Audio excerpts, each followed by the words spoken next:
फैसला कुन 24 घंटे शुरू हो चुके हैं। अमेरिका ने पाकिस्तान आने का ऐलान कर दिया है। जदीद तरीन हथियार पहुंचा दिए गए हैं मशरिक वस्ता में। मशरिक वस्ता के अंदर फौजियों की तादाद अमेरिका की जानिब से बढ़ा दी गई है। अबनाए हरमस के बाद अब बाबुल मंदब भी हाई अलर्ट है। यमनी मजामती तंजीम की जानिब से एक बहुत बड़ा ऐलान किया गया है। क्या ऐलान किया गया है वो आपके साथ शेयर करेंगे। यूरोप अब अमेरिका के साथ खड़ा नहीं होगा और यूरोप अब अमेरिका पर इन्हिसार नहीं करेगा। अपनी उन्होंने दिफाई टेक्नोलॉजी बनाने का ऐलान किया है। वो कौन सी दिफाई टेक्नोलॉजी आपके साथ शेयर करेंगे।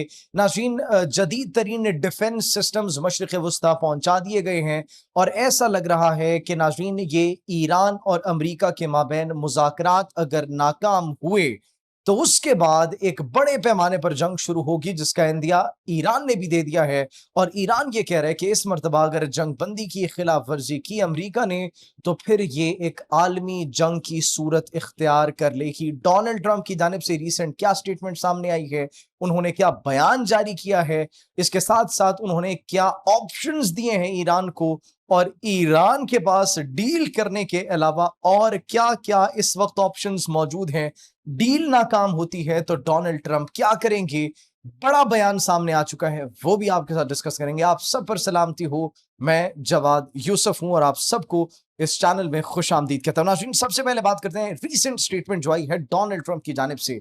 ताजा तरीन बयान जारी कर दिया गया डोनाल्ड ट्रंप की जानिब से और डोनाल्ड ट्रंप ये कह रहे हैं कि कल जो ईरान ने किया वो सीज फायर की खिलाफ वर्जी थी, वो जंगबंदी की खिलाफ वर्जी थी। सिर्फ जंगबंदी की खिलाफ वर्जी नहीं, बल्कि उन्होंने कहा कि उन्होंने जंगबंदी की खिलाफ वर्जी करते हुए एक फ्रांस के शिप को निशाना बनाया, ऑन द अदर हैंड एक यूके के शिप को, बर्तानिया के शिप को निशाना बनाया। उन्होंने कहा कि हमारे लिए कोई इस वक्त मुजायका नहीं है, हमें कोई तकलीफ नहीं हो रही है, हमें कोई ब्लॉकेट की वजह से नुकसान नहीं हो रहा, ना फायदा हो रहा है। अगर नुकसान हो रहे तो वो किसको हो रहे हैं? ईरान को।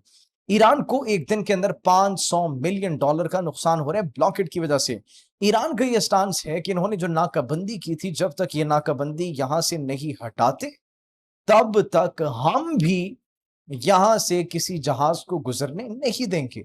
तो अगर इन्होंने नाकाबंदी हटाई तो फिर जहाज गुजरेंगे, नहीं तो नहीं गुजरेंगे। अब ईरानियन आईआरजीसी जो पासदारान इनकलाब है, ऑन द अदर हैंड अमरीकी नेवल फोर्सेस जिन्होंने वहां पर नाकाबंदी की हुई है, ये दोनों आमने सामने आ चुके हैं। डोनाल्ड ट्रंप की जानिब से फिर यह कहा जाता है कि अगर ये मुज़ाकरात कामयाब नहीं हुए, हमने बड़ी एक इंपॉर्टेंट ऑफर की है, बड़ी एक इंपॉर्टेंट डील दी है ईरान को। अगर इस डील के ऊपर ईरान रद्द-ए-अमल नहीं देता, रिस्पॉन्स नहीं देता या नहीं मानता इस डील को, तो व्हाट विल हैपन? नाज़रीन, सुने जरा डोनाल्ड ट्रंप क्या कह रहे हैं। डोनाल्ड ट्रंप ये कह रहे हैं कि कोई एक पावर प्लांट ईरान के अंदर महफूज नहीं रहेगा।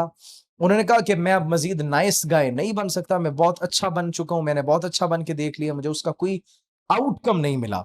इसके साथ साथ उन्होंने कहा है कि अगर उन्होंने ये डील न की तो फिर मैं वो करूंगा जो कि पिछले 47 सालों में अमेरिका के पुराने सुदूर को कर देना चाहिए था।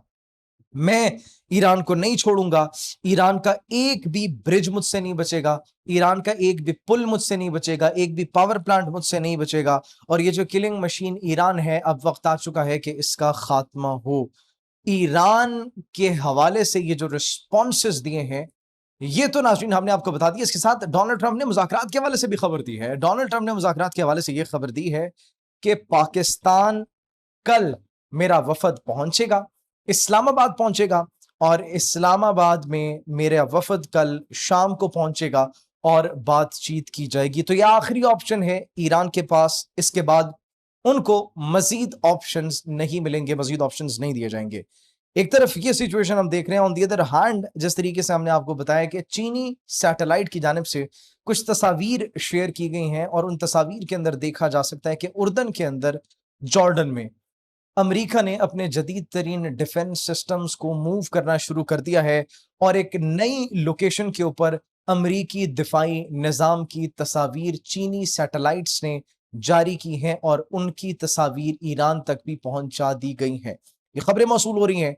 अमेरिकी फौज ने उर्दन में अपना पेट्रियाट जो डिफेंस सिस्टम, मिसाइल सिस्टम है, वो वहां पर बैटरी उसकी भेजी दी है और इसके साथ साथ third anti ballistic missile battery की पोजीशन भी तब्दील करके नई जगह पर उसको प्लेस कर दिया है। एक जानिब ये सिचुएशन हम देख रहे हैं, on the other hand Iran के खिलाफ मशरिक वस्ता के अंदर अमेरिका ने अपनी फौजों को डिप्लॉय करना भी शुरू कर दिया है। 82nd एयरबॉर्न डिवीजन को वहां पर डिप्लॉय कर दिया है। बराह रास्त फौजी कार्रवाई के इम्कानात बढ़ते हुए दिखाई दे रहे हैं। अब इस सिचुएशन के बाद हमें ऐसा लग रहा है कि अमेरिका अपना प्लान भी डिसाइड कर चुका है। अगर ईरान ने बात न मानी तो फिर ईरान के ऊपर हमला कर दिया जाएगा। चूंकि अभी हम अगर देखें सिचुएशन हमें ऐसी होती हुई दिखाई दे रही है। Iran on the other hand क्या कह रहे हैं? ईरान ये कह रहा है कि अगर इस मर्तबा जंगबंदी की खिलाफ वर्जी हुई तो the situation will get worse. Why? इस मर्तबा ये जंग 2 या 3 ममालिक के माबैन नहीं होगी, बल्कि ये जंग एक आलमी जंग की सूरत भी इख्तियार कर सकती है। That is what Iran is saying. सिर्फ ये नहीं, ईरान के सदर की जानिब से भी स्टेटमेंट जारी की गई, हम अपने दिफा का हक रखते हैं, हम अपना दिफा करेंगे और आखिरी सांस तक हम अपना दिफा करेंगे। हमने आपको बताया यूरोप भी अब अमेरिका से पीछे हटता हुआ दिखाई दे रहा है। वो क्यों पीछे हटता हुआ दिखाई दे रहा है? नाज़रीन, यूरोप अमेरिका से पीछे हटता हुआ इसलिए दिखाई दे रहा है क्योंकि फ्रांस और जर्मनी मिलकर अपना एक लड़ाका तैयारा बनाना शुरू कर दिया उन्होंने, ताकि अमेरिकी टेक्नोलॉजीज पर उनका इन्हिसार कम हो सके। कौन सा तैयारा बना रहे हैं? Future combat air system, FCAS उसको कहा जाता है।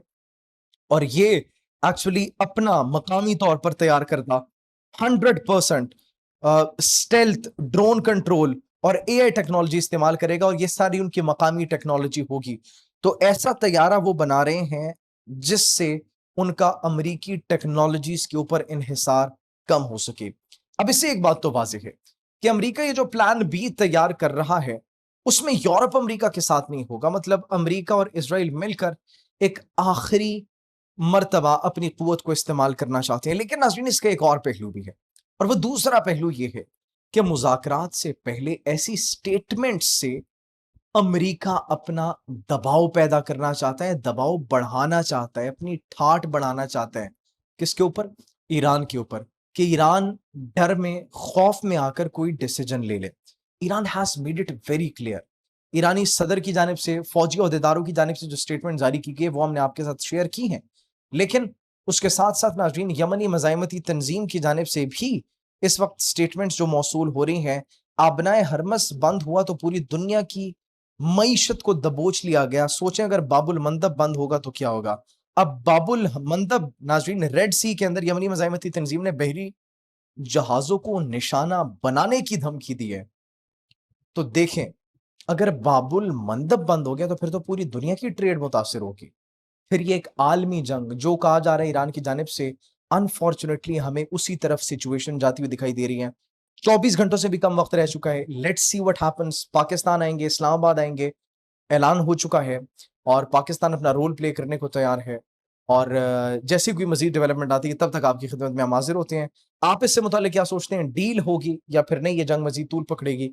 कमेंट सेक्शन में अपनी कीमती राय से जरूर आगाह कीजिएगा। अपना बहुत ख्याल रखिए। अल्लाह निगहबान।